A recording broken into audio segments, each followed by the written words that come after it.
साल हो चुके थे बेटे को अपना घर छोड़कर विदेश में बसे हुए। इन 3 सालों में बूढ़ी माँ और ज्यादा बूढ़ी हो गई थी। 75 वर्ष की उम्र में सुलोचना देवी की याददाश्त काफी कमजोर होती जा रही थी। उन्हें रोजमर्रा की चीजें याद न रहती, लेकिन जो उन्हें हमेशा याद रहता वह था उनका बेटा। दिन हो या रात, एक पल भी ऐसा ना होता जब उन्हें अपने बेटे की याद ना आती। दूसरी तरफ बेटा था जो साल भर में एक आध बार अपनी माँ को फोन कर लिया करता और 1-2 मिनट से ज्यादा बातें भी ना किया करता।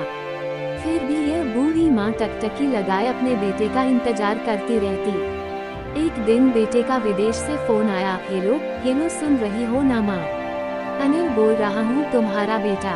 कैसी हो माँ? मैं ठीक हूँ बेटा, तुम बहू और मेरा पोता कैसा है? माँ ने पूछा। सब अच्छे हैं माँ, मैं अगले हफ्ते गांव आ रहा हूँ माँ तुम्हें लेने। अब हम सब साथ में ही लंदन में रहेंगे माँ। तुम्हारी बहू कह रही थी माँ को यहाँ पर लेकर आओ, बेचारी अकेली वहाँ परेशान होती होगी। बेटे ने कहा। माँ की बूढ़ी सूखी आंखें आंसुओं से भीग गई। उसके कमजोर शरीर के नस नस में खुशी की लहर दौड़ गई। बेटे और बहू का अपने प्रति प्रेम देखकर माँ का मन खुशी से भर आया।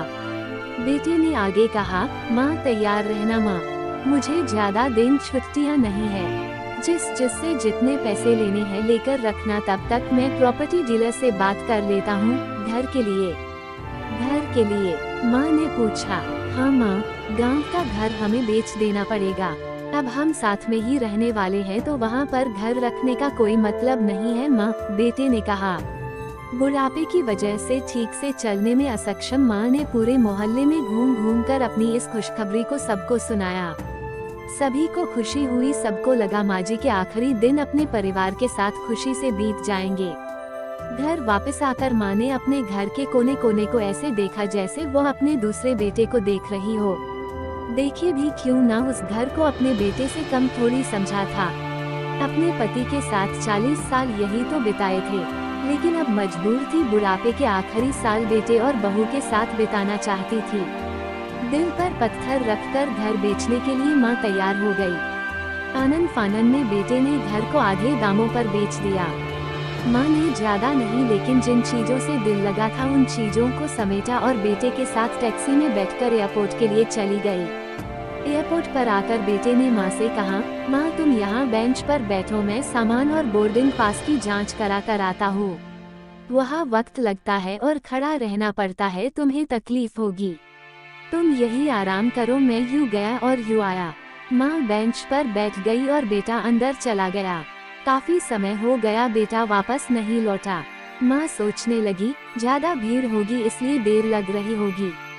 अंधेरा होने को आया, अब तो लोगों की चहलकदमी भी कम होने लगी। माँ को अब चिंता होने लगी। एक कर्मचारी ने आकर पूछा, किससे मिलना है माँ जी आपको? यहाँ पर क्यों बैठी है? डरती हुई आवाज में सुलोचना देवी बोली, मेरा बेटा अंदर सामान की जांच कराने गया है। लंदन जा रहे हैं हम। क्या नाम है माँ जी आपके बेटे का? कर्मचारी ने पूछा। अनिल नाम है मेरे बेटे का, सुलोचना देवी ने बताया। कर्मचारी अंदर गया और थोड़ी देर बाद बाहर लौटा।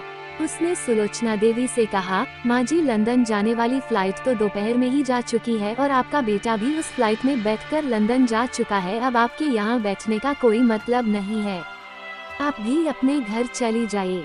क्या जा चुका है और मैं घर जाऊँ? घर? माँ की आंखों से आंसुओं के सैलाब उठने लगे। जैसे तैसे माँ घर पहुँची, जो अब उसका था ही नहीं, बिक चुका था। वो वही बरामदे में तुलसी के पास सो गई।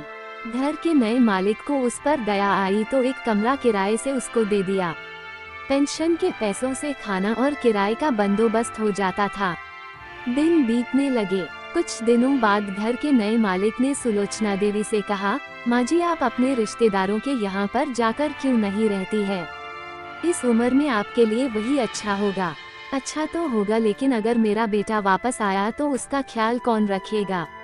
मेरा बेटा बहुत भोला है, उसे अपना ख्याल रखना बिल्कुल नहीं आता। मैं कहीं नहीं जाऊंगी, क्या पता कब उसे मेरी जरूरत पड़ जाए। माँ ने कहा। दोस्तों सच बता रहा हूँ, माँ की ऐसी बातें सुनकर मेरी आंखों में आंसू आ गए। किसी ने सच ही कहा है, पूत कपूत हो सकता है लेकिन माता का भी कुमाता। नहीं होती। दोस्तों, आप सभी से हाथ जोड़कर विनती करता हूँ, अपने माता पिता की जितनी हो सके सेवा करना।